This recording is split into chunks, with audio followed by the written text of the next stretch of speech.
Christ. I got my friend Mel. He's going to join us today for the Bible study.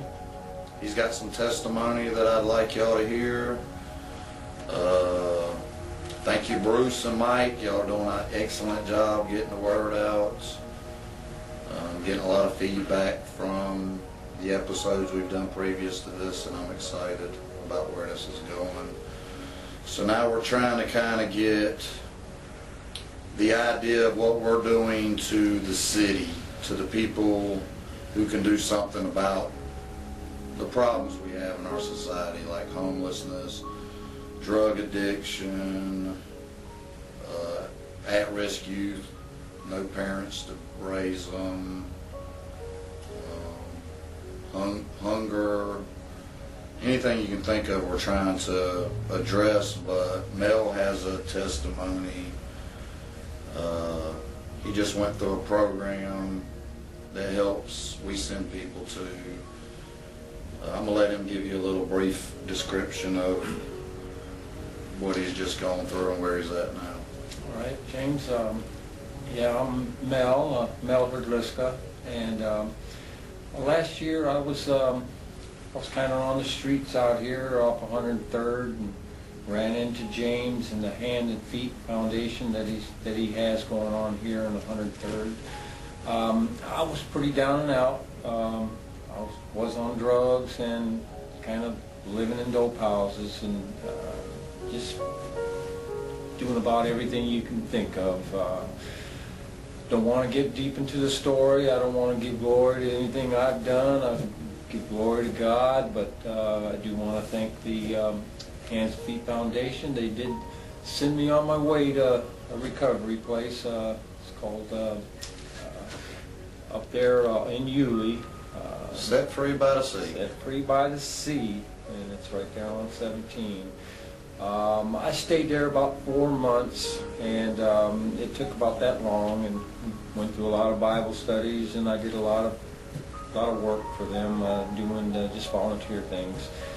And after I got through my little recovery program, I took a little while, went to work. I saw James at the bank one day, and kind of started the ball in motion there, and I said, well, I think I need to get back over there to 103rd and maybe start giving back a little what they gave me. And what I'm doing is just trying to help people in the community that were in the same position as me.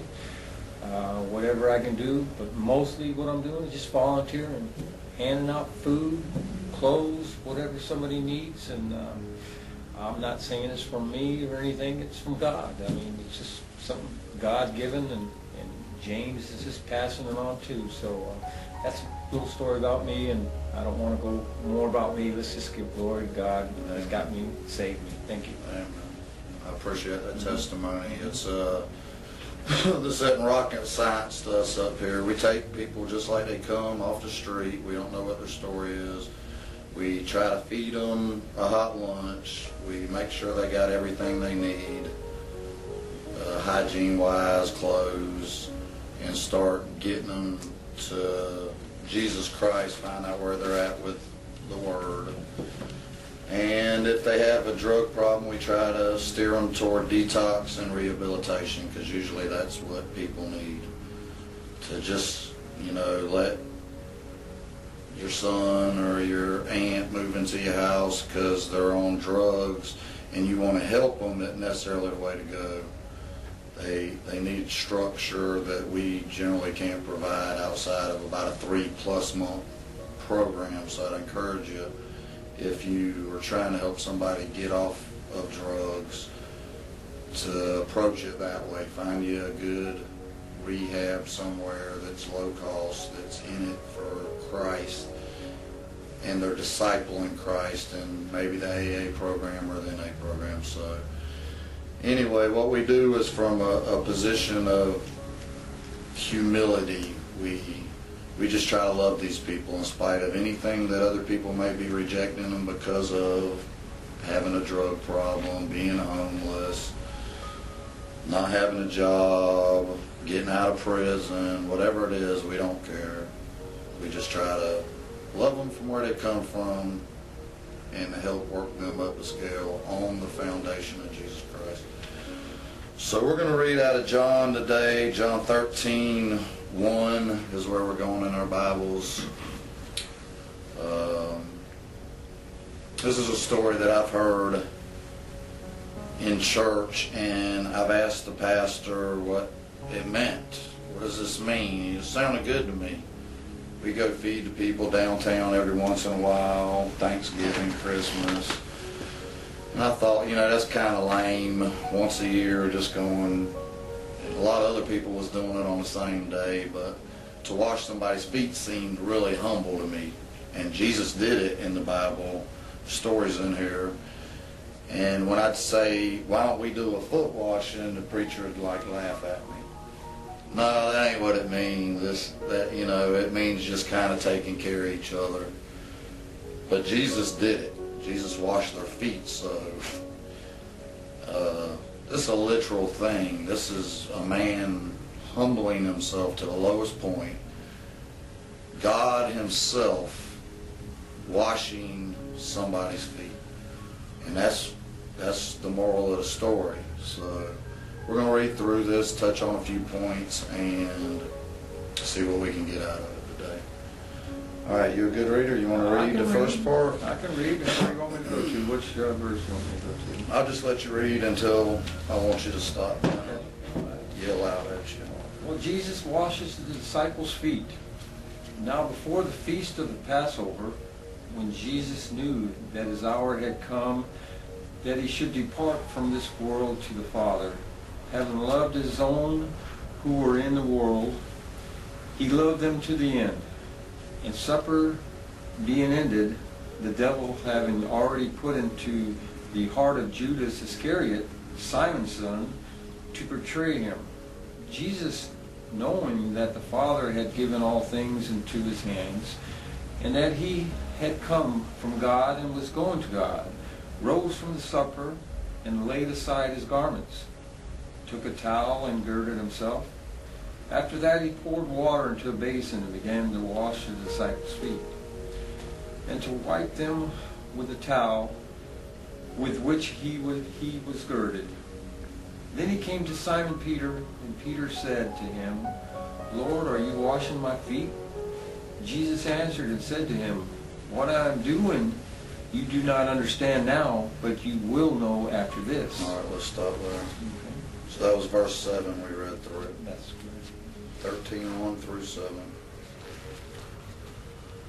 All right, so we're going to go back up to 13:1 and break it into some little pieces. Let's see what we can get out of it. So in the beginning, it says, now before the feast of the Passover, when Jesus knew that his hour had come, that he should depart from this world to the Father, having loved his own who were in the world, he loved them to the end. What do you get out of that? Well, what I get out of that is he really loved the disciples, and he'd do anything for them. And the disciples didn't realize what he was doing, and he was going to go ahead and do this feet washing, and he was just trying to. This was the beginning of it, to break in and to explain to them, and that's kind of what I get out of it. Okay. That's the first part. Mm-hmm. All right. So it says before the feast of the Passover, which was a sacrifice that the Jews made every year, Jesus came and made a different kind of sacrifice for us. We don't have to do it every year now. It's a one-time thing. We come to Christ, and then we just keep praying to him. We build our relationship with him. We read our Bible, basic instructions before leaving earth.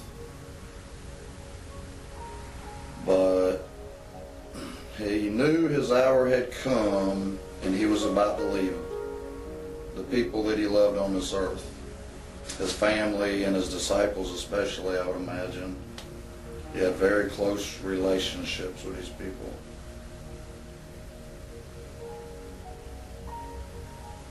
So, the supper being ended, the devil having already put it into the heart of Judas Iscariot, Simon's son, to betray him.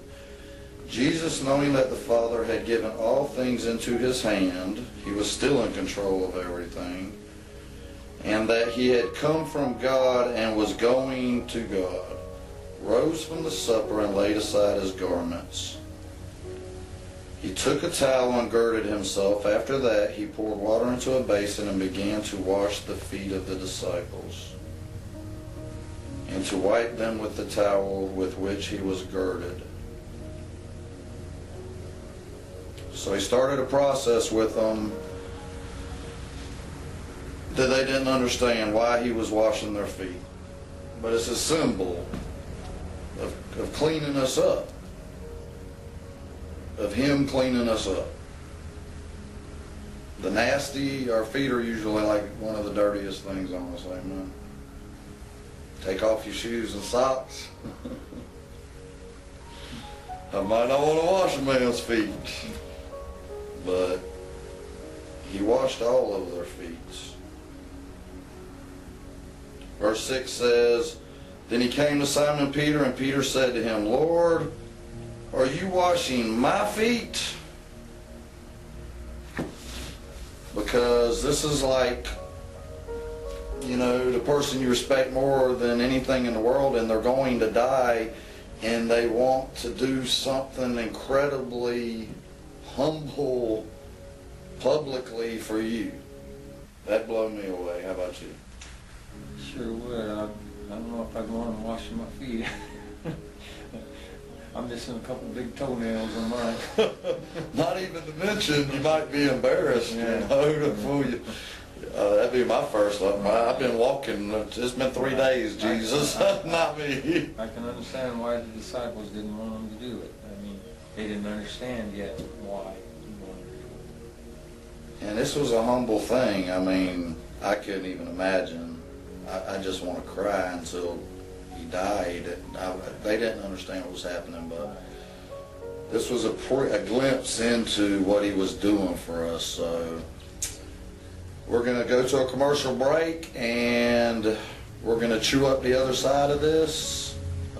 Stick with us. We appreciate you being with us. God bless. Hey everybody, Johnny Van Zandt here from Skinner. Hey, I want you to donate to the Hands and Feet, Westside. Westside's the best side. There you go. It's where I was born at. Anyway, hey, listen, they're feeding homeless vets, homeless people, helping people recover. They're a good organization. Don't forget, donate to the Hands and Feet, Westside. God bless. Rock and roll, bro. Please donate to the Hands and Feet Foundation Westside today. This ministry is a 501c3 non-for-profit organization. They feed people everyday hot meals. They give away clothes and food, and they also offer a sanctuary and prayer. Donate to the Hands and Feet Foundation on the West Side, Jacksonville, Florida, right there on 103rd Street. God bless you. Tell them American Hearts Radio sent you. We're on a mission from God. Please visit Hands and Feet Westside, www.facebook.com/handsandfeet.org, or give them a call at 904-465-5083. 904-465-5083.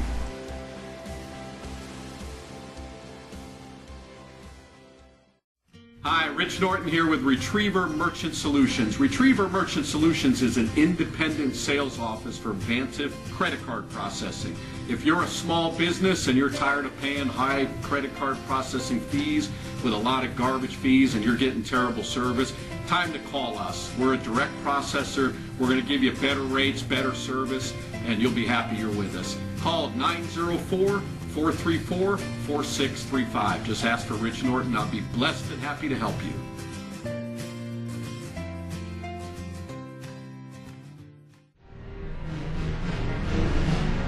U.S. Law Shield, protecting the Second Amendment and your rights. That's right, people. Sign up now for a year and get locked in on a fixed rate and get 2 months free when you text American Hearts to 1-281-603-0105 to receive your offer. All attorney fees are covered. 24/7 attorney answered hotline. Civil and criminal trials covered. No caps or reimbursement. U.S. Law Shield. Tell American Hearts Radio sent you. U.S. Law Shield, protecting the Second Amendment and your rights.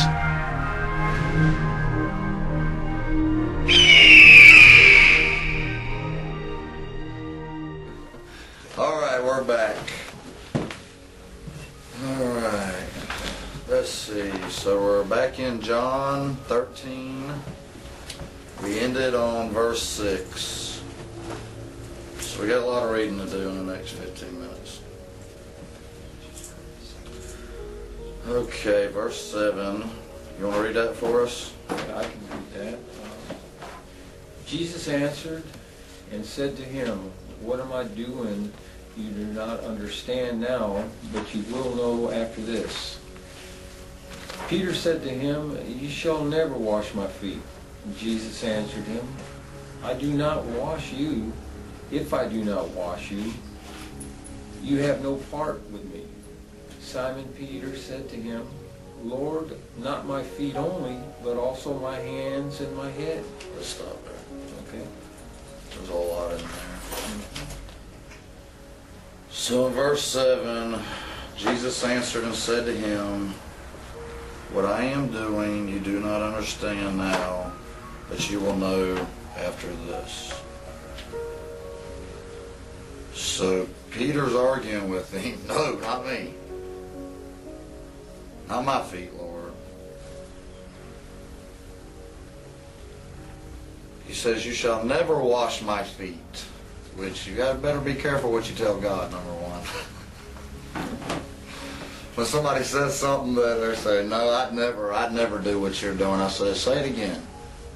Because God hears you say it twice, he'll be twisted you up. It's funny, really funny to me. But Peter's saying this from a humble point of view. God has served humbly in front of him for the last 3 years. He's going to die, and Peter's got some glimpse as to what's actually about to happen. And he's fighting it. But this isn't just humility to me, this is pride.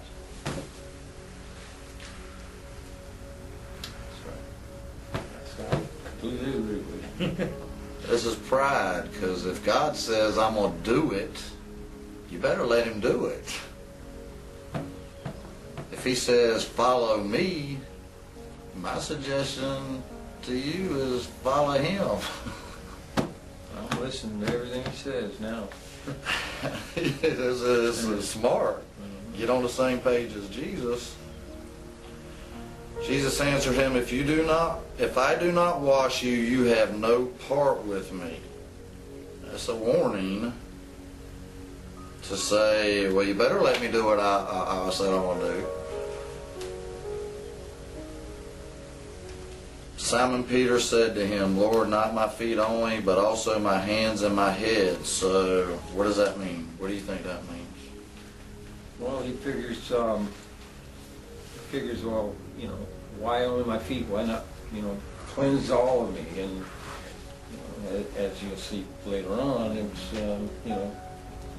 if you've already showered and you're clean, it's your feet that are dirty, and you want to be clean and be part of it. Let me wash your feet so you're clean, all clean. And later on, but I'm not going to jump ahead. Yeah, okay. But I'll leave that alone. We'll get to that.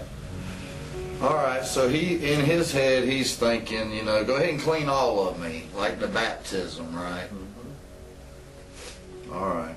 Jesus said to him, "He who is bathed needs only to wash his feet, but is completely clean, and you are clean, but not all of you."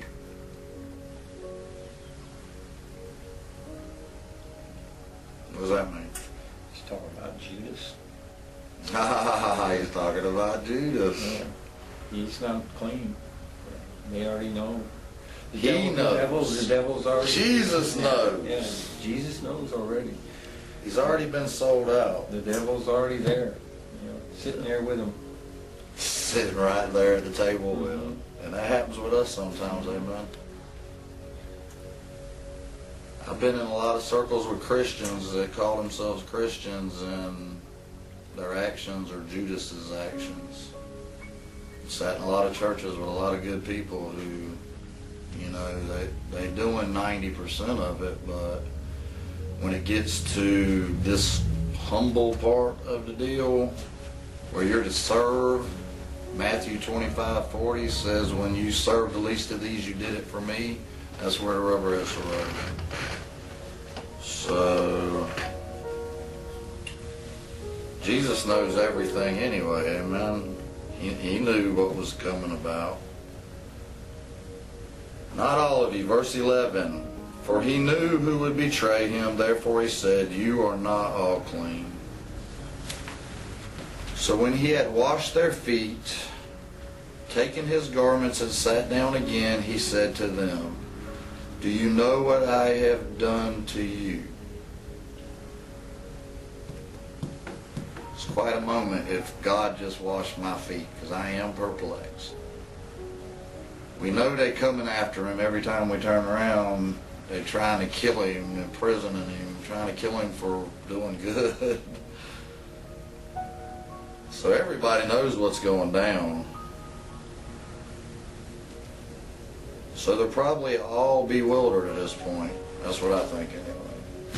I don't think none of them really had their mind wrapped around what was going on there. Yeah, they didn't completely understand what was going on. And later they would.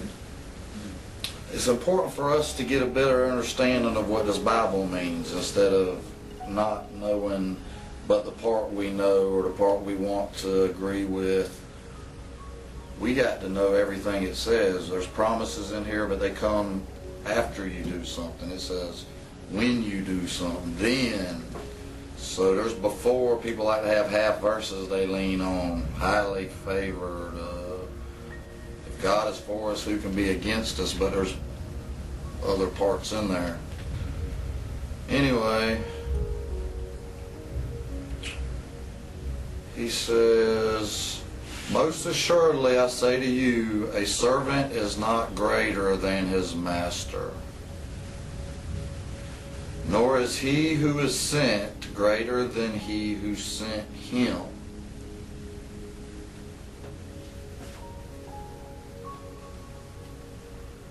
What's that mean to you? What's that mean to you? Well, it's pretty heavy verse there. Trying to figure out, his master, who's greater, and what their meaning on is in this verse here. It's something that I don't think they really gonna grasp till later. I mean, it's just something like you'll look back on and say, wow, I didn't understand what was going on at that time, and later on you'll start to realize it's all fitting together with what he was talking about. Amen. It started fitting together after this for these guys, after he was resurrected. Up to now, they're scared to death. They end up hiding in the top room after this deal, all except John. It says, a servant is not greater than his master. They know who the servants are in this scenario, and they know who the master is. Jesus Christ is the master. Amen? Period. But he just served them. Nor is he who is sent greater than he who sent them. He's about to be gone, and he don't want their heads getting puffed up. He knows this kind of thing, to wield this sword right here, there's great power in this deal. And these men he was leaving behind, he knew that the world was going to be looking at them. They were going to be asking him questions. Acts 2. They come and ask him after he died and he was resurrected. They want to know, what do we got to do? So he's telling them, you're not going to be greater than me when I leave here. This is a humble thing. I just washed your feet. That's the most humble act I can think of a man really doing for somebody, especially a man of authority. That's big. I haven't done it yet for anybody, but I want to do it one day. I've suggested it to my last two preachers, and I got laughed at. Yeah, they didn't. They say this is symbolic in nature. This really doesn't mean that. It kind of was a parable, which I don't agree with that myself, but compare it to the Bible and we'll go from there. If you know these things, blessed are you if you do them. So what are we blessed if we do? If you follow exactly what he just said, apparently there must have been some of the disciples that did understand what was going on because of that verse there. If you know these things, blessed are you if you do them. So, in other words, it seems to me like Jesus was saying, like apparently some of them do know that what was going on. Definitely. He had just laid out the whole course for them. Right. The whole course for our Bible, and to tell us what we're supposed to do. Maybe not all of them knew, but some of them. And they didn't understand it until the resurrection happened. We didn't see the holes in his hands. Everybody wasn't dancing around Jesus Christ. They were gathering in big crowds, and it sounded good to them, but 11 of them hid in a room when he died after they saw him do all this stuff. So this is a point of seeing something different in their lives. They had been with God. Now they were going to be the messenger from God. The messenger has to come from a point of servitude. And that's what we're doing here. That's what we try to help. When this man came to us the first time, I didn't know none of his story. As he spent some time here, and we fed him, and we did Bible studies up here, and we helped clothe him, helped him get into detox and rehab. We're learning more and more of his story as we go, but what we're trying to do here is create disciples that are going to go out and spread this word the way God had had it spread, from the bottom. That's how he did it. If a man's standing any higher than he's willing to wash your feet, that ain't very humble, because Jesus did it, and he said, this is the example I leave you. So that's what we got this week for y'all. This is life-changing stuff. I'm excited that we can get this out to y'all. I thank God for American Heart Radio and what they're doing. On every level, they're getting the word out, reaching the hearts of America, uniting the hearts of America, which is what Christianity is all about. It's not us to relate, line up with every other religion, but if we say we're a Christian, hit the bottom, serve from the bottom up, and that's how this works. And this works, doesn't it? Yes, it does. Amen. All right, well, that's all we got. Thank you for joining us this week, Mel, and I look forward to what God's got for you in your life, sir. Thank you, James. This man he's had a whole life. He's successful contractor, and he just fell off for a little while, and it's up to us to lift our brother up in these kind of times that they might be back laid at the feet of Jesus Christ. So that's our message this week and every week to you. Thanks for tuning in. God bless, and I hope to see you next time.